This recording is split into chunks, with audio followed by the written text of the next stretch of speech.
Hello guys, எல்லாருக்கும் பொங்கல் சூப்பராக போச்சா? எங்களுக்கும் சூப்பராக போச்சு. நாங்கள் பொங்கலுக்கு எங்கள் ஊருக்கு போய் சூப்பராக செலிப்ரேட் பண்ணோம். ஸோ வீடியோ மேக் பண்ணி அன்றைக்கே போடலான்னு பார்த்தா ஊரில் சுத்தமாக டவர் இல்லை.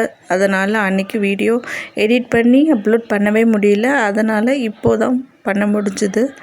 பொங்கல் அன்றைக்கி காலையில் சீக்கிரமாகவே எழுந்துச்சி கோலம்லாம் போட்டு கலர் பண்ணி இனிய பொங்கல் நல்வாழ்த்துக்கள் சொல்லிவிட்டு எழுதி அழகாக கலர்லாம் பண்ணிகிட்ருந்தோம். பார்க்க அப்போ தான் சன் ரைஸ் ஆகிருந்துச்சு.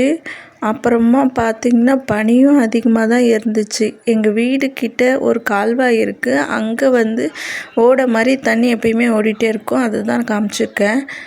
அப்புறம் வீட்டுக்கு பின்பக்கமும் தோட்டத்தில் நாங்கள் கோலம் போட்டு பொங்கல் படைக்கிறதுக்கு தேவையான செட்டப் எல்லாமே மேக் பண்ணிகிட்டு இருந்தாங்க எங்கள் வீட்டில். இந்த செட்டப் எதுக்காகனா பொங்கல் செஞ்சு முடிச்சதுக்கப்புறம் எடுத்துகிட்டு வைக்கிறதுக்காக கோவில் மாதிரியான செட்டப்லாம் பண்ணி வச்சுருந்தாங்க.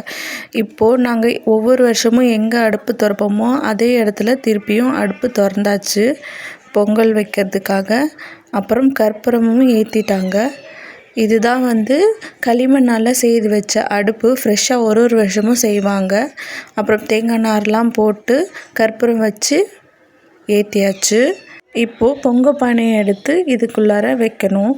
2 பொங்கல் செய்வாங்க. ஒன்று வெண்பொங்கல், இன்னொன்று சக்கரை பொங்கல். அதுக்காக தான் 2 அடுப்பு வச்சுருக்காங்க. பாருங்கள், பாலையும் உள்ளார ஃபில் பண்ணிட்டோம். இப்போ பால் நல்லா கொதித்து வந்துடுச்சு. இப்போ சக்கரை பொங்கலுக்கு தேவையான பாசிப்பருப்பு அரிசியை ஃப்ரை பண்ணி இதில் போட்டுட்டாங்க.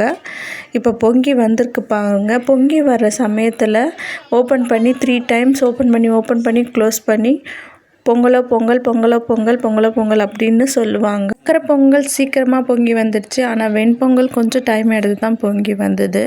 ஸோ அது வரைக்கும் நாங்கள் வெயிட் பண்ணிட்டு தான் இருந்தோம் பால் பொங்கி வர்றதுக்காக. அதுக்கப்புறமா தான் அரிசியை ஆட் பண்ணோம். வெண்பொங்கலுக்கு அரிசிலாம் ஆட் பண்ணி பொங்கி வர்றதுக்காக வெயிட் பண்ணியிருந்தோம். இந்த டைமில் எங்களோட மாமனார் இந்த கரும்பெல்லாம் டெக்கரேஷன் பண்ணி வச்சுருந்தாங்க அந்த கோவில் செட்டப்பில்.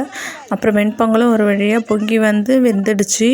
அப்புறம் அதே நெருப்புலேயே சட்டியில் பூசணிக்காய் போட்டு வேக வச்சிட்டோம். மார்னிங் செஞ்ச பொங்கலை அப்படியே எடுத்து வச்சாச்சு. ஈவினிங் சாமிக்கு படைக்கணுன்றதுக்காக என்னோடய மாமனார் பூசணிக்காய் இலையில் கொஞ்சம் கொஞ்சமாக வெண்பொங்கலும் சக்கரை பொங்கலையும் போட்டு பூசணிக்காய் வேக வச்சோம் அதையும் சாமிக்கு படைக்கிறதுக்கு 6 போர்ஷன்ஸாக எடுத்து வச்சுட்டு இருந்தாங்க. எங்கள் வீட்டு குட்டீஸ் அழகாக ரெடி ஆகிட்டு ஹாப்பி பொங்கல் அப்படின்னு சொல்லிட்டு ப்ராக்டிஸ் பண்ணிகிட்டு இருந்தாங்க. எவ்வளோ அழகாக சொல்கிறாங்க பாருங்கள். ஸோ செய்த எல்லாத்தையுமே சாமி முன்னாடி எடுத்து வச்சுட்டு வெயிட் பண்ணிகிட்டு இருந்தோம் சாமி கும்பிட்றதுக்காக.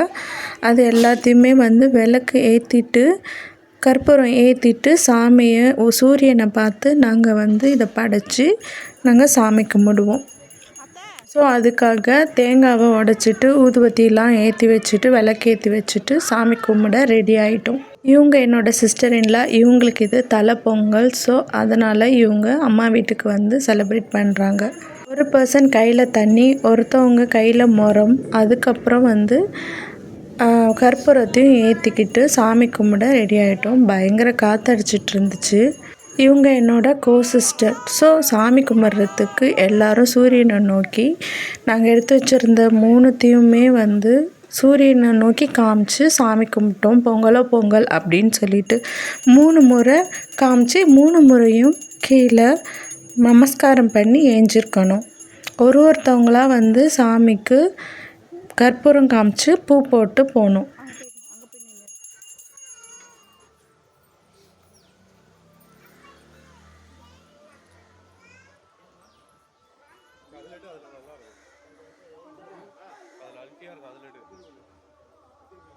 ஸோ எங்கள் டர்ன் வந்தப்போ நாங்கள் சாமிக்கு கற்பூரம் காமிச்சிட்டு சாமி கும்பிட்டோம்.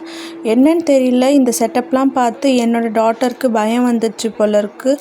மேலே ஏறினவ கீழே இறங்கவே இல்லை. பாருங்கள் எவ்வளோ டைட்டாக பிடிச்சிக்கிட்டு கீழே இறங்காமல் அப்படியே இருக்கான்னு சொல்லிட்டு என்னன்னு தெரியல. அப்புறம் கொஞ்ச நேரம் கழிச்சு கீழே இறங்கிட்டா. இவங்க என்னோடய சிஸ்டர்-இன்-லா. அவங்க ஹஸ்பண்டோடு சேர்ந்து கற்பூரம் காமிச்சு சாமி கும்பிட்டு போனாங்க. இப்படி தான் ஒரு வருஷமும் எங்கள் வீட்டோட பொங்கல் செலிப்ரேஷன் நடக்கும். அப்புறம் வெளியில் சாமி கும்பிட்டோம் இல்லையா, சாமி கும்பிட்டு முடிச்சதுக்கப்புறம் நடு வீட்டில், அதாவது பூஜை அறையில் எல்லாத்தையும் எடுத்துகிட்டு வச்சு திரும்பவும் சாமி கும்பிட்டு முடிச்சாச்சு. இது நெக்ஸ்ட் டே ஈவினிங் மாட்டு பொங்கல் அன்னைக்கு நாங்கள் எங்கள் தோட்டத்தில் போட்ட கோலம். அழகாக மாடுலாம் வரைஞ்சி சூரியன் வரைஞ்சி பானைலாம் போட்டு நல்லா கலர் பண்ணி வச்சுருந்தோம். இது பார்க்க மாடு மாதிரி தெரியும்னு நான் நம்புகிறேன்.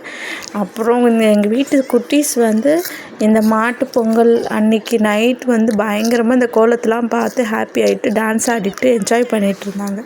இந்த வீடியோ உங்களுக்கு பிடிச்சிருந்தா என்னோடய சேனலை சப்ஸ்கிரைப் பண்ணிக்கோங்க. பாய்.